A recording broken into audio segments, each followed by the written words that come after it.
ॐ सोमनाथाय नमः। ॐ मल्लिकार्जुनाय नमः।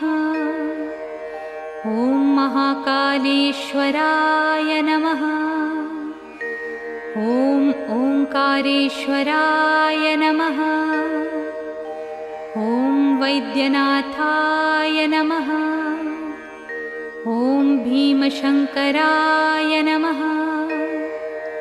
ॐ रामेश्वराय नमः। ॐ नागेश्वराय नमः। ॐ विश्वेश्वराय नमः। ॐ त्र्यंबकेश्वराय नमः।